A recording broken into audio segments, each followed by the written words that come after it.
Okay, gang, welcome back. This is probably the most requested video I've ever had, and you guys have been wanting me to do a video on how to write a Nashville number chart. So we're gonna do that. What I'm gonna do is I'm gonna go ahead, listen to the song, try to chart it one time down without stopping, and might make a mistake. We're gonna be doing this all by ear. I've heard the song twice. I heard it for the first time about a week ago, and then I just listened to it again while I put session markers in.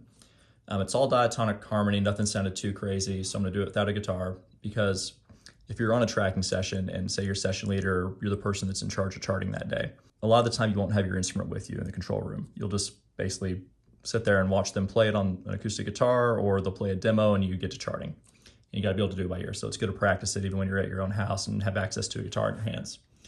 So the song is called Stargazing, and it's on a record that I'm producing for an artist named Emily Jocelyn. She's crazy talented. I think I'm gonna do like a 2 or 3 part series on the channel about maybe like what pre-production looks like and some things like that. So stay tuned for that. And what I always do is always put the name of the artist down here at the bottom. So for their last name, sometimes I'll put her full name, Emily Jocelyn, and I'll put the date. So bracket that off. The tempo on this song is 88 BPM. So I put that up here in this corner. And what key are we in? Let's see. Sounds like G sharp. So we are in G sharp. I'll start from the top, and I'm gonna write this in columns just because that's what I like to do, and I know that we're gonna need both sides of the page. So I'm gonna draw my line. Here we go. Put an I for intro. That's a 1. The 1 sus on beat 4. Verse 1.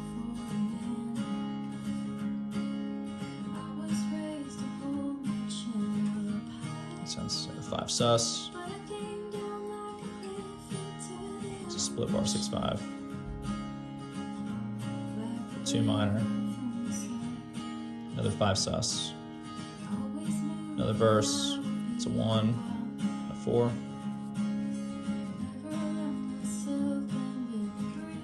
5 sus again. Same program.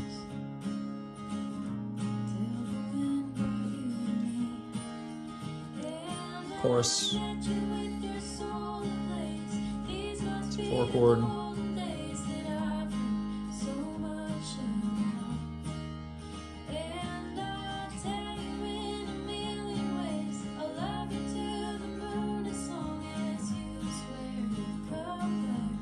It's a really good demo right there.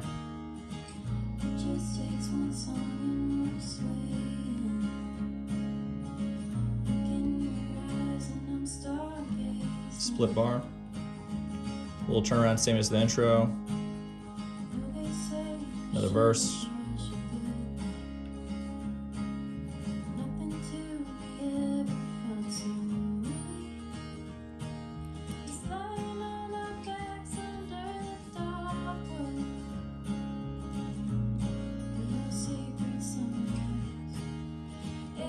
Another chorus.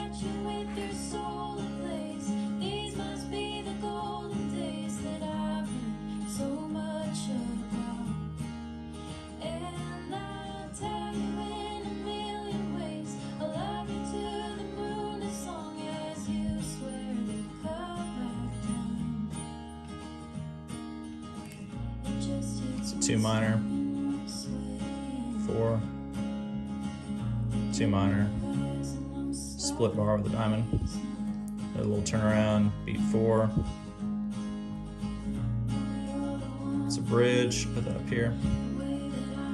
It's a 2 minor and a 4, with a 1, 5 sus again, 2 minor. Might do a little walk up there, I'm not sure. We're gonna accent that vocal melody later in production, because that's beautiful. Another 5. Little breakdown chorus. So I'll put a little arrow down, working class way of doing dynamics. The 5 sus. Builds back up there, arrow up.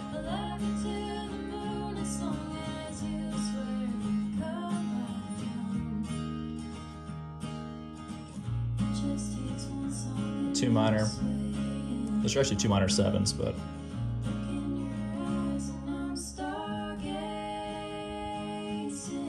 intro riff,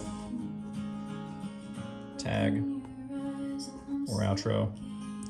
That's a 2 minor and a 4, and a 1 to end it. It's a little bit of a writ right there too, so I'll write that in. Okay, so I think all that's right. It's nothing too wild in there, like I said. This little arrow thing right here would be the same as writing like PP here and then F, if you're doing the Italian, standard notation way of marking dynamics. This is something I do. Everybody's going to look at that and know exactly what to do. And so, yeah, it's like a little bit working class or whatever, but it's effective. So the next thing we're going to look at is there's a few common markings that might be confusing if you're not familiar with this. So this is what's called a diamond, and like this right here.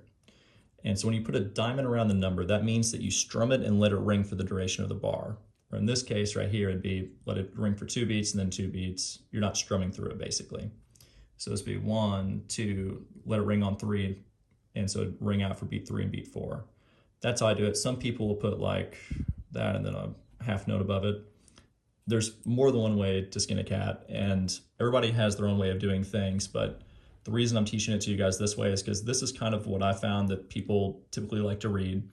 Everybody has different opinions on this as well. Some people like reading paragraph style, which is where you write straight across the chart and you put a little dot here, and then you keep writing so you don't have this column down the middle. This is what they call columns, usually is what you're referred to as. I like columns because it's easier to visualize 8-bar blocks. And when you're trying to figure out some beautiful creative part and you're making a big jump across the fretboard, this is just easier for me to kind of set up in my mind how long each one of these sections is going to be. And it's easier to jump back and find your place if you do need to look away from your chart briefly. That's preference though. There's no right or wrong way to do this. One thing I could have done better on this chart is leave a little bit more space in between these lines. And the reason that you do that, and this is fine, they can still write it in here, but everybody makes their own little notes above these numbers. And so the drummer might make notes that are specific to him, and I leave this as blank as I can, just so I'm not painting anybody in a corner and they can make the notes they need to make. The advantage of a Nashville number chart over like a standard notation chart, or like if you're reading a chart in LA or something, there's a number of advantages. I can read notation as well. I can read like a regular chord chart, and you'll hear the debate all the time of, what's better, the number chart or the letters or numbers. From somebody that can read numbers and read letters, this by far to me is just a insanely superior system because it's interval based.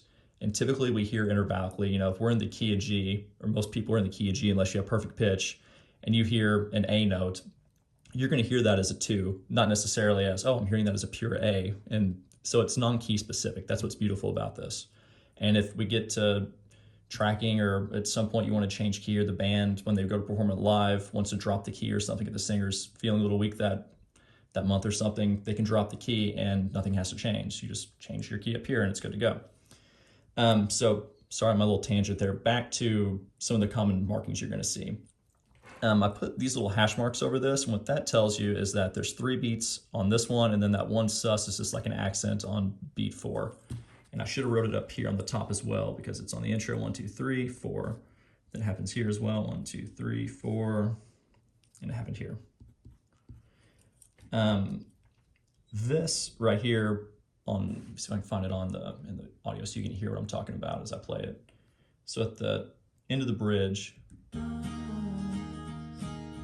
1, 2, 3. So that's 1, 2, let beat 3 and 4 ring. That's just a half note. So I put 2 hashes for beat 1 and 2, and then beat 3 and 4 ring out. These are just susses that I've written sloppily. You don't have to write that every time. A lot of these 2s as well are minor 7s, but I'm not going to write that because the pianist might want to voice it a certain way. Sometimes I'll write the 7 in there if it's like something that's clearly has to be a 7, if the vocal melody is dictating that it's a minor 7. Another thing that comes up quite a bit on charts, but in this song it didn't, is stops. There's no stops in the song. So a lot of the time you'll see a stop notated like this. And so say there was a stop here on this 4 chord, that'd be 1, 2, 3, 4, stop. And sometimes it'll accent, sometimes it won't, it just kind of depends on the song. Another one you will see is a push. And what this does is this anticipates this chord by an 8th note. And so this would be 1, 2, 3, 4, and. And so it basically moves it to 1, 2, 3. The and of 4 is like, it'd be like tying that into it is kind of how you look at that, and you play this as a 4. But as you can see, that clutters up a chart really fast, and so Nashville has a way of just streamlining that. And we just put that, and that's, everybody knows that this chord is gonna be played on the and of 4 from the previous bar. Sometimes you'll see them written this way, and when you see this, that means one of two things. Either they don't know how to write an actual push and they got confused on it, or sometimes this will mean that it is on the and of beat 1 of this bar. So it'll be 1, 2, 3, 4, 1, and you play the 4 there on the and of 1 of this bar. That's a little less common. Usually you'll see it on a split bar because there's some figures that happen like that.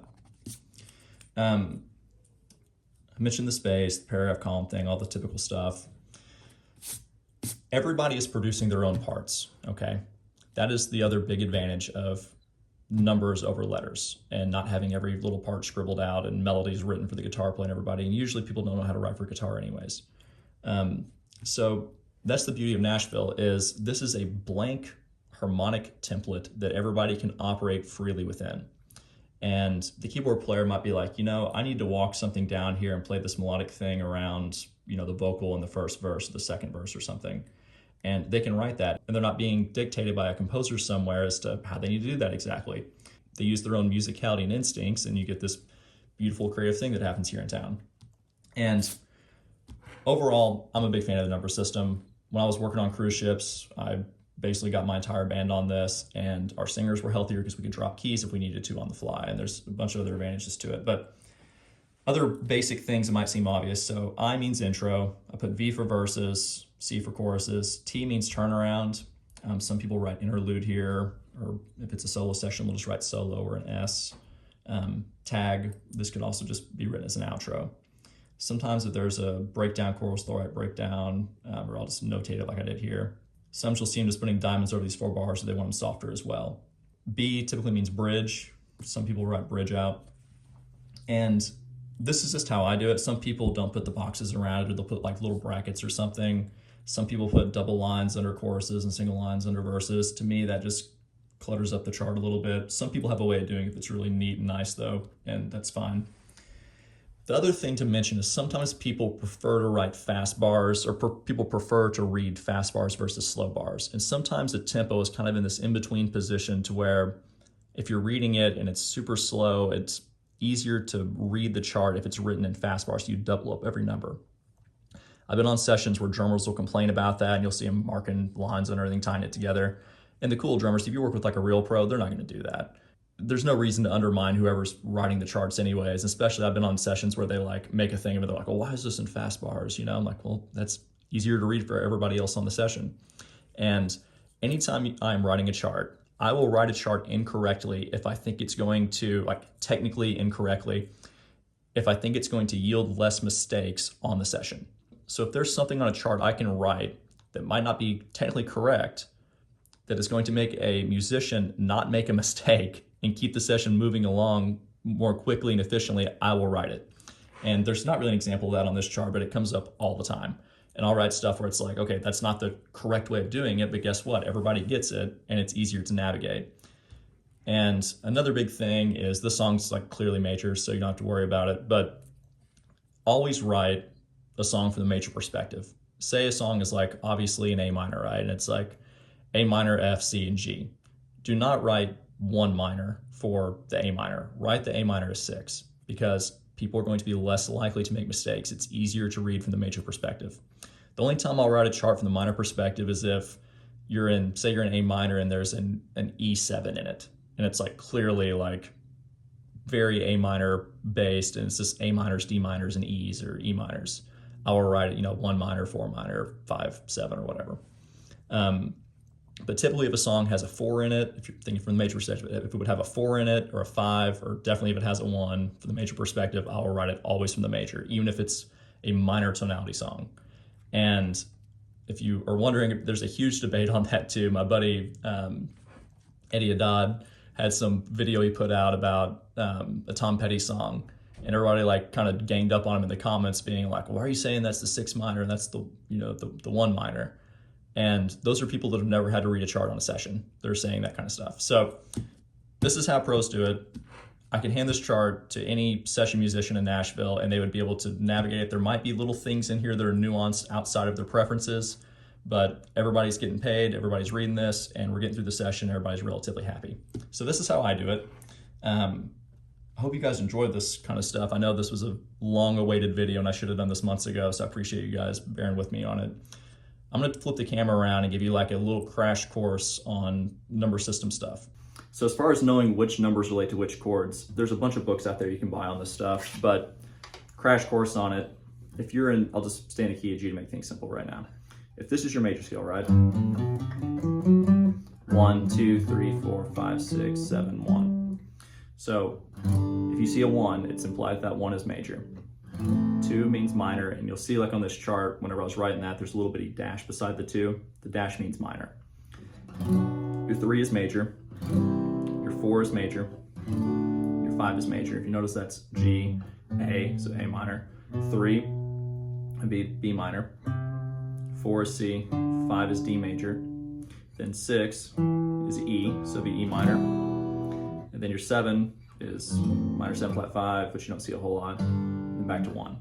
So diatonically in position, that would be like this: 1 major, 2 minor, 3 minor, 4 major, 5 major, 6 minor, your 7, back to your 1. Now if we move a capo up, this is just guitar specific now, right? And this is the most, broad stroke way of doing this, but just a crash course for those that aren't familiar with this. Okay, so now we're playing out of what would be like the E position, right? Because our G or our 1 chord is an E. So in the key of E, if you're thinking E, E is 1, F sharp is 2, so it's going to be an F sharp minor is your 2. Your 3 is going to be G sharp minor. And this is in terms of the capo, right? But technically that would be G major, A minor, B minor still. But you notice it's all staying the same. And then when we get to C, it's an A shape C. So it'd be E, F sharp, G sharp, A. Okay? So our A is our 4, but really that's G, A minor, B minor, C, D, 6 minor, which is E minor, back to our 7, then our 1. So if I'm looking at a chart and I see, okay, look, let's use this chart. 1, 4, 1, 5. Okay? Without the capo, I'm thinking in terms of G now. 1, 4, 1, 5. Easy. So now we're going to go to like our D position. Okay? So we have, this is a D-shaped G, so if you want to think about that. So D, if we're playing out of like the D position, our 1 would be D, our 4 would be a G shape because 1, 2, 3, 4, that's a G. Our 5, 1, 2, 3, 4, 5 is an A. So it'd be 1, 4, 1, 5, 1. Okay, let's keep going up. Now we'd be out of like a C-shaped G. So in the key of C, we have 1, 2, 3, 4, 5, 6, 7, 1. Okay, well in the key of C, that would be down here, C, D, E, F, G, right? So our 1 would be C, a C-shaped G. Our 4 would be an F-shaped C, and our 5 would be a G-shaped D. So I know this might sound weird and seem complicated, but eventually you just see it whenever I look at a chart. I'm thinking out of terms of C, even though I'm in the key of G, because my capo, I'm playing out of the C position. This is kind of how we grew up playing acoustic guitar. So I would look at 1, 4, 1, 5 and go, okay, 1, 4, 1, 5, 1. Pretty straightforward. Take it up again, and you're in the A shape now. So you got 1, 4, 1, 5, 1. So moving up through this now, I can play this entire song in 5 different capo positions. Well, this is great if you're stacking out acoustic guitar parts or something as well, because if I had letters written on my chart and I wanted a higher voicing or a little bit more jangle and I came up to here, I'd be having to think in terms of, okay, well, that's a G. Okay, now this is technically a C, even though my capo's on there, but you're playing a C shape and an F shape to get that. Well, that's just one more hurdle your mind has to cross on the fly. And yeah, that's easy and most of us can do that. But when you're producing on a session, you're session leading, you're just playing on a session and you're trying to be musical and navigate a chart and be locked in with the click and in pocket and in tune and in time and all the typical things, the fewer hurdles you have to jump through mentally, the better. And so this just makes it automatic. So if I see 1, 4, 5, 1 on a chart, I don't care where I'm at on the neck. I can go 1, 4, 5, 1. Capo here, 1, 4, 5, 1. Capo here, 1, 4, 5, 1. Capo here, 1, 4, 5, 1. Capo here, 1, 4, 5, 1, 4, 5, 1. It makes things automatic.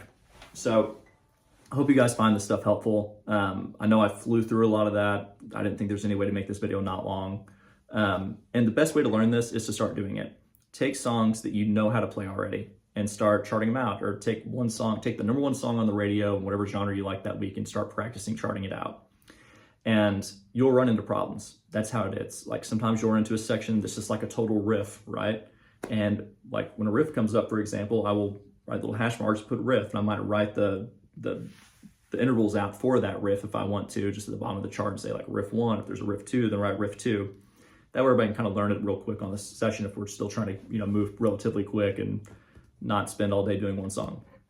So I hope you guys find this stuff helpful. If you do, please like and subscribe. I'm going to do some other parts of this whole project for Emily's record. As you can hear, she's a great singer. Her boyfriend played guitar on the demo, and he's amazing. So got big shoes to fill on that one. He crushed it. And this record's gonna be great, and she's super nice. I will make sure to post links to all of her stuff when everything comes out as well. So watch this whole series. I'm gonna take some videos, or try to take some videos at the session as well. And I might do some vocal production videos too, if she's willing. But thank y'all. If you have any questions, let me know down in the comments. I'll do my best to answer everybody. As you guys know, I do my best to respond to every single person. And it means a lot that you guys take the time to watch the videos. The least I can do is answer your questions. Thanks, guys.